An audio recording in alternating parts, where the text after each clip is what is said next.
지난 주간에 땡스기빙 데이가 있었죠. 여러분들 가족들과 또 즐거운 또 화목한 그런 시간을 가졌으리라 생각을 합니다. 어느 한 젊은 커플이 스테이크를 먹기 위해서 레스토랑을 찾았습니다. 근데 이 남자는 고급 레스토랑에 처음 와서 잔뜩 긴장이 되어 있습니다. 웨이터가 와서 묻습니다. 손님, 어떤 음식을 주문하시겠습니까? 그랬더니 남자가 스테이크 둘과 와인 한 병이요. 이렇게 외운 대로 말을 했습니다. 자, 웨이터가 고개를 끄덕이더니 다시 물었습니다.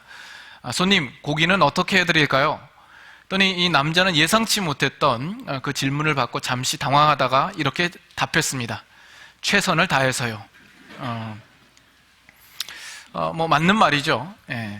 여러분, 오늘 제가 여러분 앞에 하나님의 말씀을 어떻게 들려드릴까요? 최선을 다해서요. 저는 항상 최선을 다해서 준비하고 여러분들과 말씀을 나누려고 합니다. 여러분들도 또 이 자리에서 하나님의 말씀을 들을 때 어떻게 들으시겠습니까? 최선을 다해서 귀를 기울이시고 여러분들 들으실 수 있어야 되겠습니다.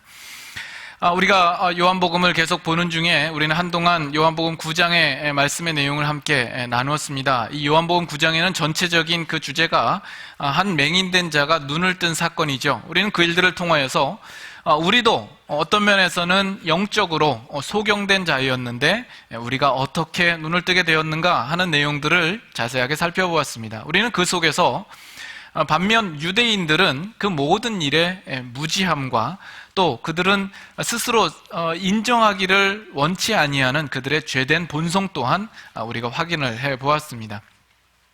그리고 이제 오늘 우리는 요한복음 10장을 들어가는데 이 10장에 시작하는 그 시작 부분을 보면 어떤 상황 설명이나 배경 설명이 없이 예수님이 내가 진실로 진실로 너희에게 이르노니 이렇게 말씀하심으로써 예수님의 말씀이 바로 시작되는 것을 보게 됩니다.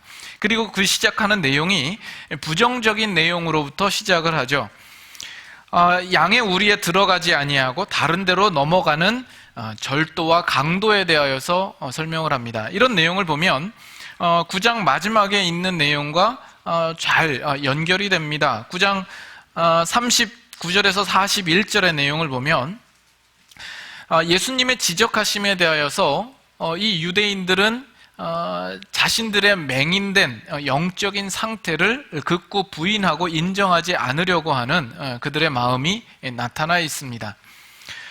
그리고 10장 21절을 한번 가보시면 10장 21절에 어떤 사람은 말하되 이 말은 귀신 들린 자의 말이 아니라 귀신이 맹인의 눈을 뜨게 할 수 있느냐? 귀신이 맹인의 눈을 뜨게 할 수 있느냐? 그래서 맹인을 다시금 언급하고 있는 것을 볼 때 지금 9장과 연결 속에 있다라고 우리가 볼 수 있는 거죠. 그래서 지금 예수님께서 하시는 이 말씀은 이 9장에 나와 있는 예수님과 대화를 나누었던 그 청중, 그 동일한 청중에게 계속해서 그 말씀을 이어서 말씀을 하시는 것이라 이렇게 보아야 할 것입니다. 오늘 비유의 내용을 볼 때 이런 면에서 9장에 나와 있는 그 맹인되었던 자는 예수님, 그 목자의 음성을 들을 준비가 되어 있는 자이고 예수님께서 부르시는 그 양떼 중에 그 속해 있는 양의 어떤 자리에 있는 자가 아닐까 생각이 됩니다. 반면 바리새인들은 여기 나와 있는 대로 문으로 다니지 아니하고 다른 데로 넘나드는 절도와 강도, 거짓 목자로서 비유되는 것이 아닌가 이렇게 생각하게 되는 것이죠. 먼저 우리의 오늘 본문을 이해하기 위해서는 그 당시의 목양 방법, 그 배경에 대해서 우리가 조금 이해를 할 필요가 있습니다. 그 당시에는 마을 어귀에 그 양의 공동 우리를 설치해 둡니다. 그래서 목자들은 양들을 데리고 낮에는 나아가서 풀을 뜯기다가 저녁이 되면 그 양들을 몰고 와서 그 마을 어귀에 있는 공동 우리에다가 넣어두는 거죠. 그러면 그 우리를 지키는 숙직자가 있는 겁니다. 문지기가 있는 것이죠. 그래서 이 문지기는 밤새도록 이 야생 동물들이 이 양들을 습격하지 아니하도록 보호하고 또 어떤 그 도적자가 나타나서 양을 훔쳐가는 일이 없도록 지키는 일들을 하는 것이죠. 그러다가 아침이 밝으면 다시 목자들이 찾아와서 자기의 양들을 데리고 나가는 겁니다. 그러면 이 문지기는 양을 몇 명 맡겼는가, 그 양을 셀 필요가 없는 겁니다. 단지 어저께 와서 양을 맡긴 목자인가만 확인하면 되는 거였습니다. 왜냐하면 그 양들은 목자를 따르는 습성이 있기 때문에 그렇습니다. 목자도 그저 그 자기의 양들을 부르기만 하면 되는 문제입니다.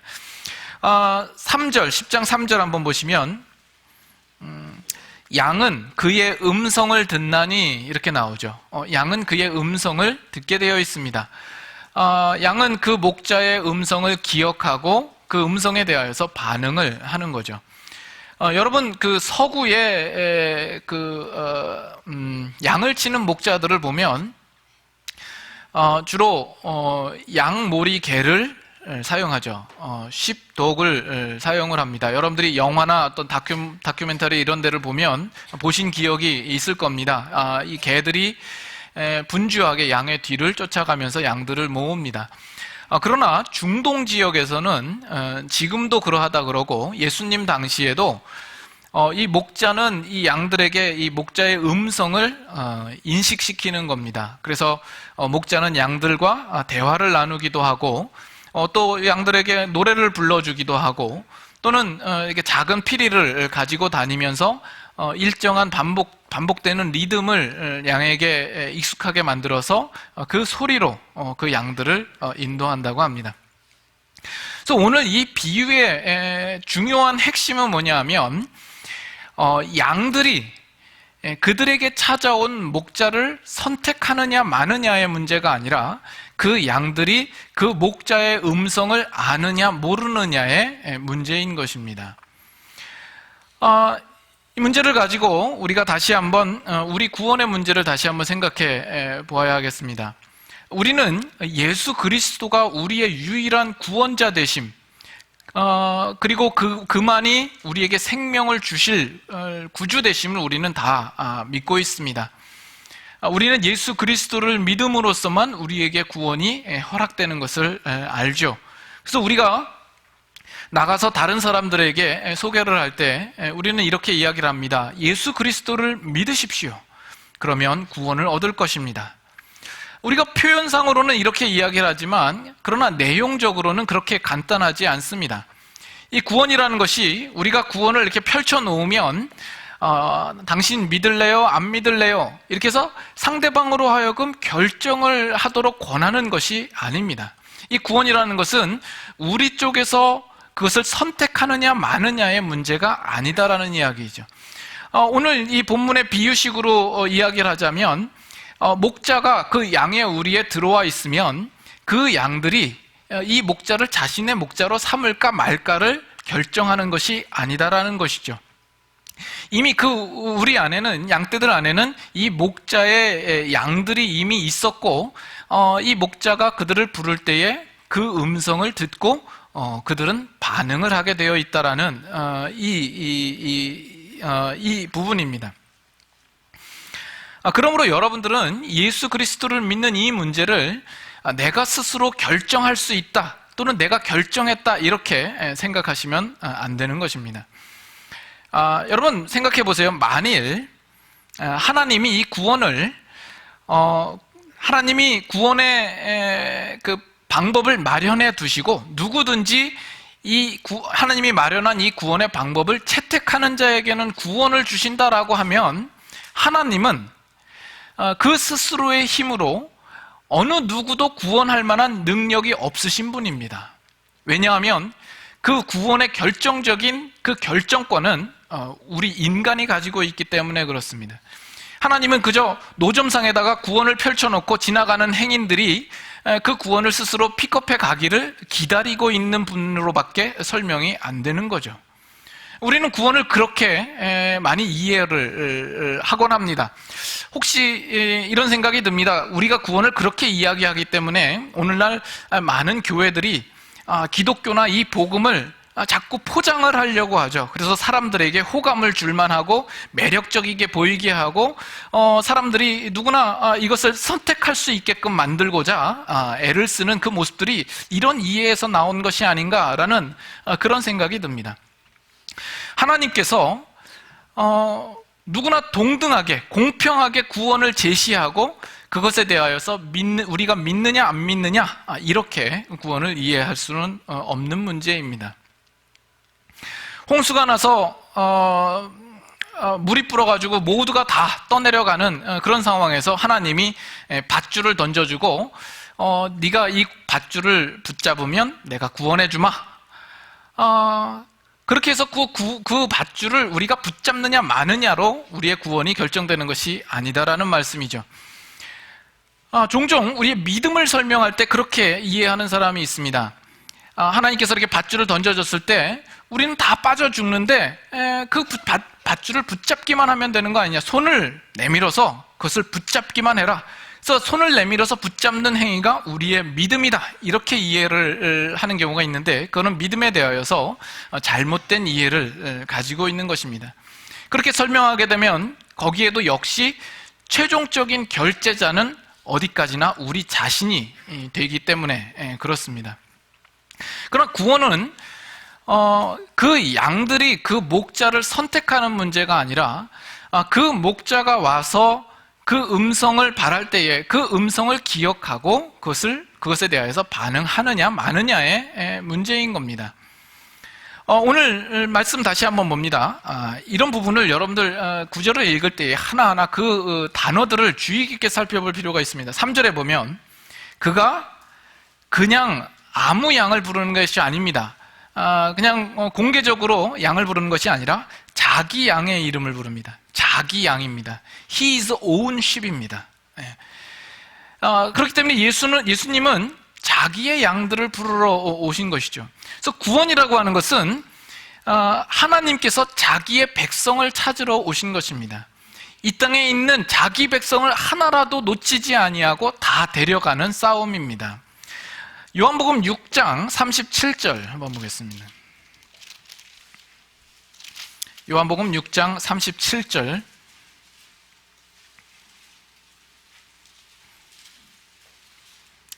아버지께서 내게 주시는 자는 다 내게로 올 것이요 내게 오는 자는 내가 결코 내쫓지 아니하리라.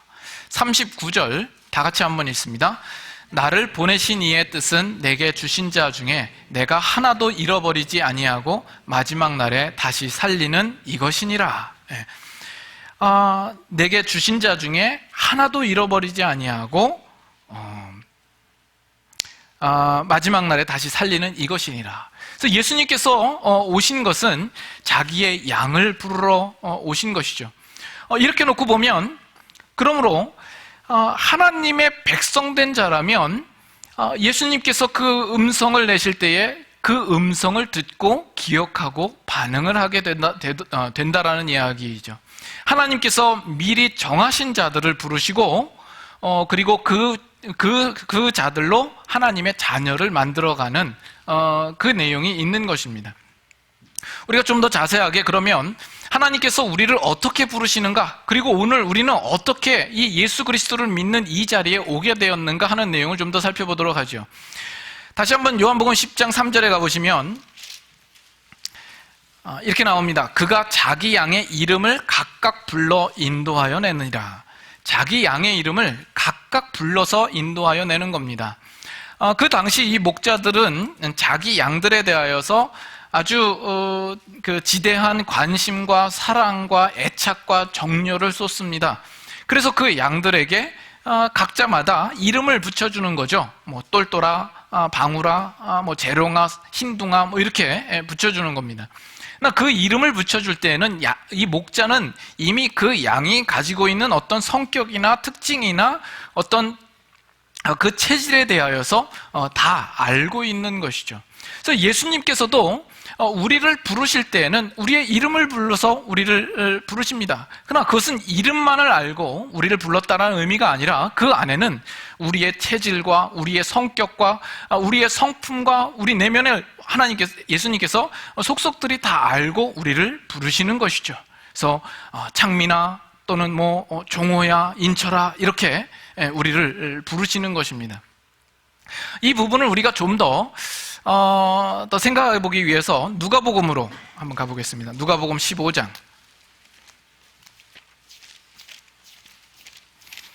누가복음 15장 4절부터 보죠. 예수님께서 비유로 하신 여러분들이 잘 아는 비유의 내용입니다. 15장 4절부터 7절까지 한번 같이 또 교독하도록 해보겠습니다. 너희 중에 어떤 사람이 양 100마리가 있는데 그 중에 하나를 잃으면 99마리를 들여 두고 그 잃은 것을 찾아내기까지 찾아다니지 아니하겠느냐? 또 찾아낸 즉 즐거워 어깨에 메고 집에 와서 그 벗과 이웃을 불러 모으고 말하되 나와 함께 즐기자. 나의 잃은 양을 찾아내었노라 하리라. 내가 너희에게 이르노니 이와 같이 죄인 한 사람이 회개하면 하늘에서는 회개할 것 없는 의인 99을 말미암아 기뻐하는 것보다 더하리라. 여러분들이 잘 아는 비유의 내용이고 이 말씀을 가지고 예전에도 한번 여러분들과 나누었던 적이 있습니다. 오늘 요한복음 10장에 나와 있는 예수님께서 하신 그 비유의 내용을 생각하면서 이 본문의 내용을 다시 한번 우리가 잠깐 생각해 보기를 원하는 겁니다. 이 비유를 보면 여러분 좀 이해되지 않는 부분들이 있죠. 어떻게 하나님은 의인 99을 위하여서 기뻐하는 것보다 죄인 한 사람이 회개하여 돌아온 것을 더 기뻐할 수 있을까? 저는 이 부분이 어떤 면에서는 이해가 안 됐습니다. 저는 신앙적으로 크게 이렇게 벗어난 적이 없는데 그렇다면 이미 예수 그리스도를 믿는 사람들은 다 하나님 앞에서 다 떨거지처럼 여겨지는 것인가? 죄인이었다가 회개하고 돌아오는 자만 정말 하나님께서 그렇게 기뻐하시는 것일까? 라는 생각을 하게 되는 거죠. 그래서 제가 어렸을 때 그런 고민을 해본 적이 있습니다. 나도 그러면 세상에 나가서 망나니 짓을 하다가 이렇게 타락하고 나중에 다시 회개하고 돌아올까? 여러분, 이런 고민은 아무나 하는 고민이 아닙니다. 정말 하나님의 기뻐하심을 받기를 소원하는 사람만이 이런 고민을 해보게 되는 것입니다. 그렇죠. 이런 부분들이 이해가 안 됩니다. 또 그 양을 찾았다고 해서 잔치를 베푸는 것도 상식적으로 이해가 안 됩니다. 이 비유 속에는 아주 중요한 포인트가 있습니다. 그 포인트 중에 하나는 이 비유는 그 잃은 양을 찾는 이의 간절함과 안타까움, 그리고 그 양을 찾았을 때 가지는 그 기쁨과 감격의 초점이 있습니다. 이 부분은 우리가 다 이해할 만하죠.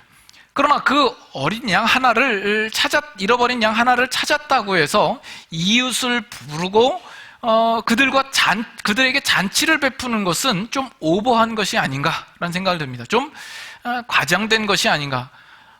배보다 배꼽이 더 크잖아요. 양의 가치보다 사람들에게 잔치를 베풀려면 더 많은 돈이 들어갈 것 아닙니까? 차라리 그 돈으로 양을 한두 마리 더 사는 게 더 낫지 않을까라는 생각을 우리는 하죠. 그러나 여기에는 보다 중요한 포인트 하나가 더 있습니다. 하나님께서는 그 잃어버린 것이 내가 가지고 있는 것보다 작은 것이지만 그것의 가치를 인정하고 있다는 점입니다. 하나님은 저와 여러분들을 부르실 때 단위로 부르시지 아니하시고 개인으로 부르시는 겁니다. 우리를 단체로 부르시는 것이 아니라 그 한 인격을 그 인격체로 보시고 여러분들을 부르시는 거예요. 우리를 보실 때에는 100분의 1이라는 그 단위로 우리를 보시는 것이 아닙니다. 그 100이라는 숫자를 채우기 위하여서 그 한 마리의 양이 필요하는 식으로 우리를 부르는 것이 아니다라는 것이죠. 물론 내 소유에 이미 99마리의 양이 있습니다. 그러나 그 99마리의 양이라 할지라도 그 잃은 양 한 마리를 대신할 수 없다라는 것이죠. 그만큼 우리를 볼 때는 우리가 가지는 그 고유한 영혼의 가치를 하나님께서는 보신다라는 겁니다. 그리고 그 가치는 돈으로 매길 수 없다라는 점이죠. 하나님께서는 우리를 어떤 그 단위 중에 하나로 우리를 보시지 않고 여러분 개인 하나하나로 인격적으로 바라보시며 여러분들을 소중하게 부르시고 있는 것입니다.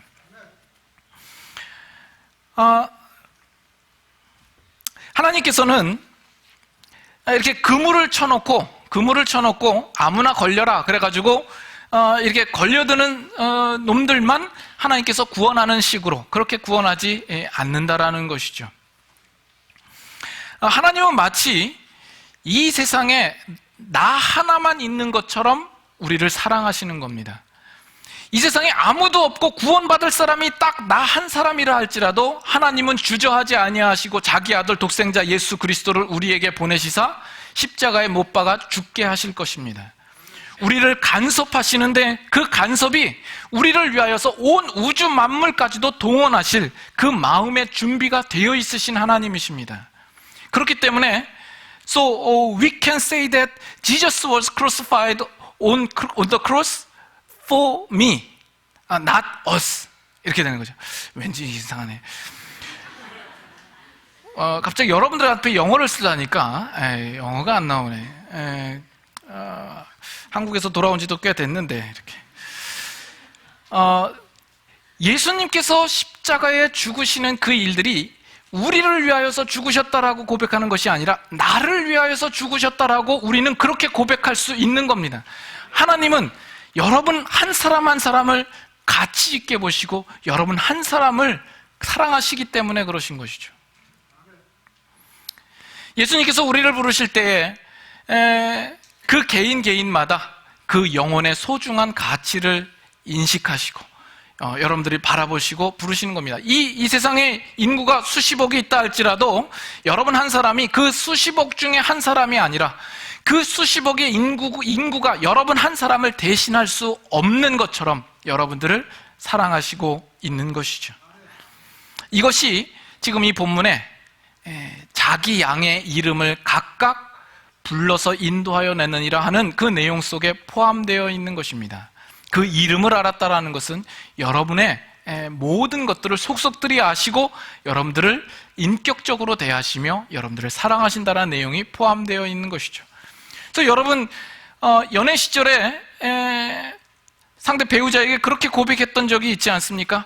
나는 세상에 다 필요 없고 당신만 있으면 돼. 나는 당신을 누구랑도 바꾸지 않을 거야.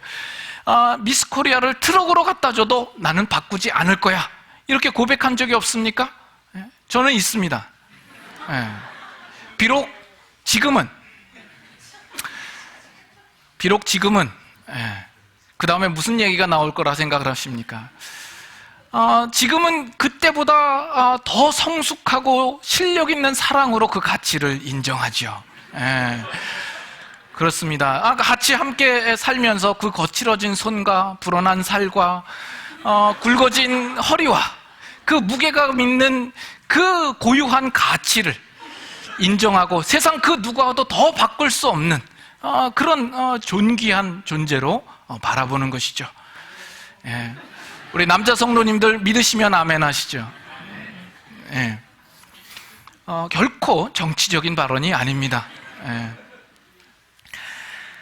그래서 구약 성경에 보면 하나님께서는 그 가장 가까운 하나님의 종에 대하여서 그 이름을 부르시면서 부르시는 경우가 있고 또 이스라엘 백성을 가리켜서도 그 이름을 부르셨다라는 내용이 나옵니다. 우리 한두 구절 찾아보죠. 출애굽기 33장.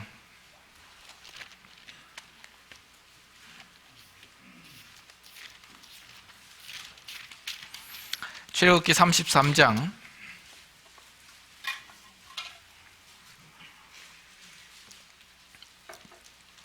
12절 보겠습니다. 33장 12절. 모세가 여호와께 아뢰되 보시옵소서 주께서 내게 이 백성을 인도하여 올라가라 하시면서 나와 함께 보낼 자를 내게 지시하지 아니하시나이다. 주께서 전에 말씀하시기를 나는 이름으로도 너를 알고 너도 내 앞에 은총을 입었다 하셨사온즉 이렇게 나오죠. 17절 한번 같이 읽겠습니다.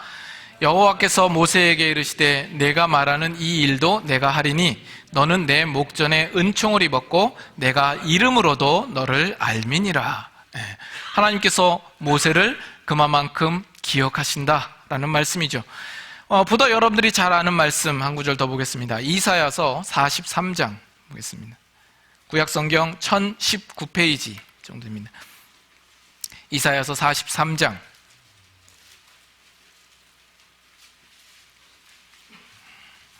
이사야서 43장 1절.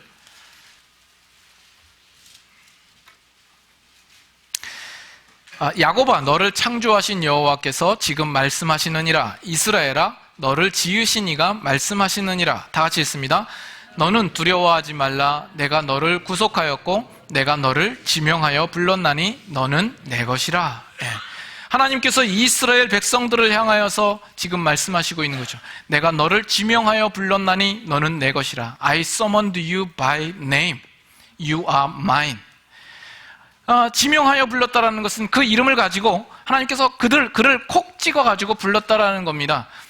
그래서 하나님이 침 발라 놓으시고 찜해 놓으신 것이다라는 거죠. 너는 내 것이다. 이렇게 말하는 겁니다. 하나님께서 여러분들을 부르실 때에도 그와 같은 마음으로 부르셨을 겁니다. 어중이 떠중이 그냥 긁어 모아서 걸리는 사람 이 자리에 모으신 것이 아니라 여러분들을 이 자리로 인도하실 때에는 하나님께서 여러분들의 모든 체질과 성격을 아시고 여러분들을 이름으로 불러 여러분들을 부르신 것일 겁니다. 그러나 여기까지 여러분 들으시고 너무 감상에 빠지시지 않으시기를 바랍니다. 주님께서 우리를 부르실 때 그 이름으로 우리를 부르시고 우리의 체질과 성격과 우리의 모든 것들을 아신다라는 이 점에 대하여서는 우리가 감격스럽죠. 거기에는 분명한 감격이 있습니다. 그러나 거기에는 또 무슨 의미가 있냐 하면 하나님께서 그러므로 우리를 가만두시지 않겠다라는 의미가 포함되어 있는 겁니다. 여러분 이사야서 43장 계속 펴셨으니까 2절 한번 보시죠.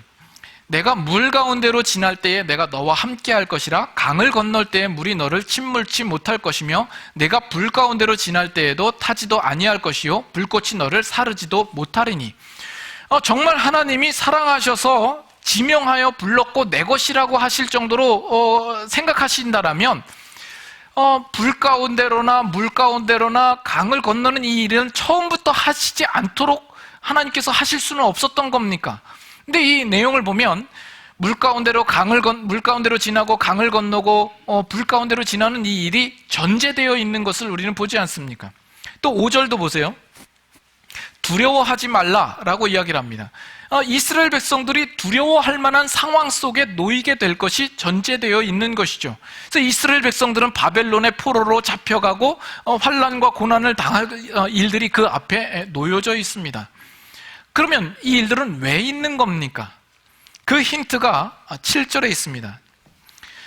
7절, 내 이름으로 불려지는 모든 자 곧 내가 내 영을 위하여 창조한 자를 오게 하라. 다 같이 읽습니다.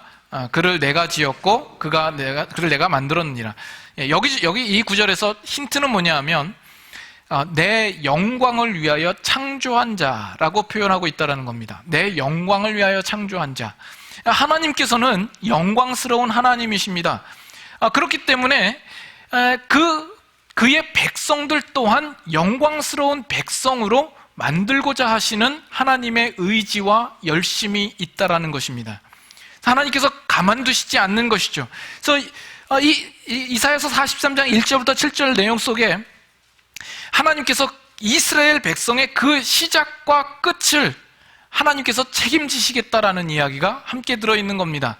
하나님께서 그들을 지명하여 부르셨을 뿐만 아니라 그들의 가는 길들 속에서 하나님께서 그들을 간섭하시고 결국 하나님께서 목적하시는 영광스러운 그 자리까지 앉히시고야 말겠다라는 하나님의 의지가 함께 들어있는 것이죠.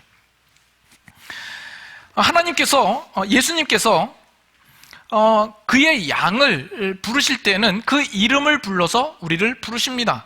그러나 그 불러놓은 자체로 끝나는 것이 아니라 그렇다면 우리로 하나님께 회개하게 하고 고백하게 하고 하나님께 항복하는 그 자리까지 간섭하시겠다라는 그 의미가 함께 들어있다라는 이야기입니다.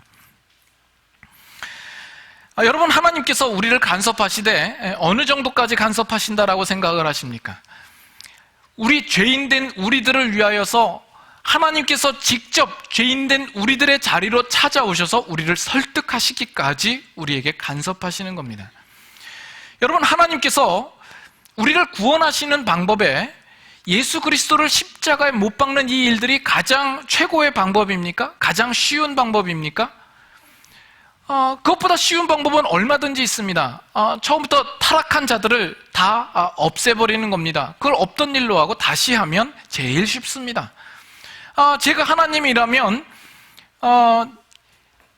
예수님을 보내놓고 예수님을 믿지 않는, 예수님을 믿는 자들에게는 하는 일들마다 다 대박이 되게 하는 겁니다. 성공하게 하고 하는 일마다 다 잘 되고 화평하고 부자가 되게 하고, 그러면 너도 나도 예수님을 믿을 것 아닙니까? 아니면 예수님을 믿지 않는, 하나님을 거역하는 자들에게는 우박이 내려서 그 머리통이 깨지게 한다든지, 하나님을 거역하고 나쁜 일을 하려고 하는 사람들의 손을 하나님께서 녹아내리게 한다든지, 하나님을 욕하는 자들의 이빨이 하나씩 뽑힌다든지, 그러면 예수님을 다 믿을 것 아닙니까? 그러나 하나님께서는 그렇게 하시지 않는다라는 것이죠. 하나님께서는 한 생명이 예수 그리스도를 하나님께서 보내시고 그 죄의 대가로 십자가에 못 박혀 피를 흘리는 그 사건을 통하여서 그로 하여금 하나님의 사랑과 예수 그리스도의 희생과 나의 죄인됨과 나의 보잘것없음을 스스로 깨닫게 하기까지 그들을 설득하고 그 자리까지 인도하시는 그 방법을 하나님께서는 택하시는 것입니다. 그리고 하나님을 인격적으로 알고 정말 예수님만이 나의 유일한 구원자 되십니다라는 이 사실을 스스로 그 마음속 깊이 인식하고 하나님 앞에 고백할 수 있도록 하나님께서 간섭하시는 것이죠.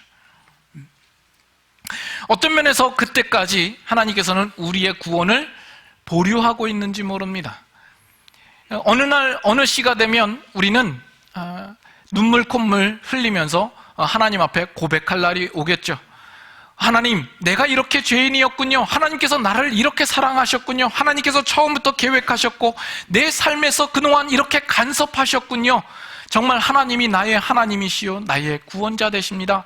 이렇게 고백할 날이 올 겁니다. 그러면 하나님은 아니다, 네가 세상 사람들이 다른 길로 갈 때에 너희는 다른 길로 가지 아니하고 내게 와서 회개하며 네 입술로 이렇게 고백하는구나. 그리고선 우리의 믿음을 인정해 주실 것입니다. 아브라함을 보세요. 하나님께서 아브라함을 부르십니다. 처음 불렀을 때는 하나님이 누구신지 알지 못했습니다. 그러나 하나님께서 아브라함의 인생에 철저하게 간섭하시죠. 그래서 그 아브라함이 어렵게 얻은 그 자식을 하나님께서 번제로 드리라고 했을 때 아브라함이 기꺼이 하나님을 신뢰하며 주님 앞에 드릴 만큼 하나님 앞에 항복하는 그 믿음의 모습을 보였을 때 하나님께서는 그 아브라함의 믿음을 인정하시고 그를 또 믿음의 조상으로 세우시는 것을 보지 않습니까? 모세도 처음에 하나님께서 부르셨을 때에는 하나님 왜 내가 가야 합니까? 다른 사람을 보내시죠. 이렇게 뺀질거리는 모세였는데 하나님께서 그 모세의 인생 속에 간섭하시사 나중에는 모세가 성숙한 믿음으로 하나님의 영광을 위해서라도 이 백성을 구원하셔야 됩니다. 이 백성을 사하지 않으시려거든 내 이름도 생명책에서 지워주십시오. 하나님 앞에 이렇게 담대한 기도를 올릴 수 있게 되는 것이죠. 그 인생 속에는 분명한 하나님의 간섭이 있고 그 간섭의 끝에는 하나님 앞에 전적으로 항복하고 무릎 꿇는 모습으로 나아가게 되는 것입니다. 그리고 하나님은 그들의 믿음을 인정해 주시는 것이죠.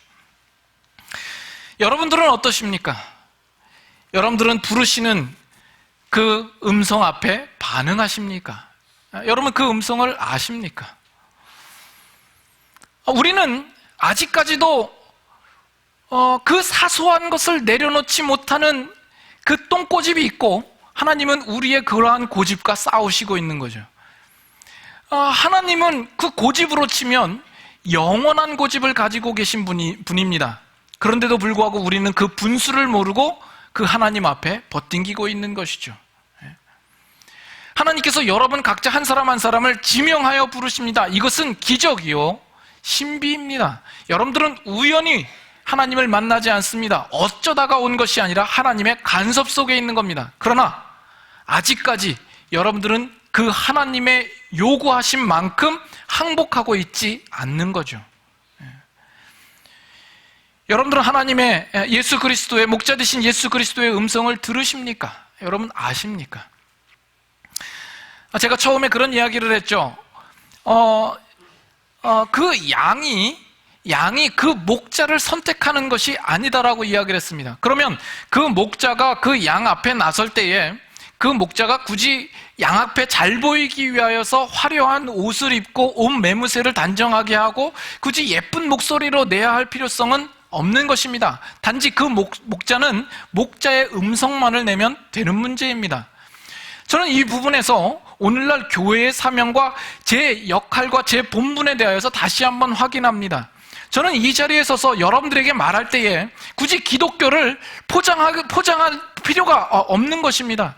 굳이 아름다운 내용으로 또는 아주 고상한 말투를 써서 여러분들에게 말하는 것이 아니라 그저 예수 그리스도의 음성과 그 말씀에 대하여서 그 예수 그리스도의 어조와 그 무게와 그 진리를 담아서 여러분들에게 선포하고 증거하면 되는 문제예요.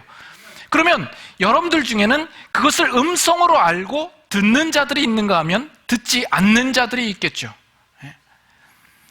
만약 여러분들이 정말 하나님의 백성이라면 그 음성에 반응하실 겁니다. 오늘 이 자리에 처음 나오신 분이라 할지라도 그 음성을 알아듣고 반응한 사람이 있겠죠. 그러나 하나님의 백성이 아니라면 이 자리에서 백날 선포한다 할지라도 아무리 목소리를 높이고 악을 쓴다 할지라도 그 사람에게는 그것을 목자의 음성으로 받아들이지 않고 거기에 대하여서 반응도 없게 되는 겁니다. 여러분들은 목자 되신 예수 그리스도의 음성을 들으십니까? 이것은 상당히 무서운 내용입니다. 심각한 문제입니다. 그렇지 않습니까? 요한복음 10장 다시 한번 찾아가시죠. 10장 4절 한번 보겠습니다. 요한복음 10장 4절.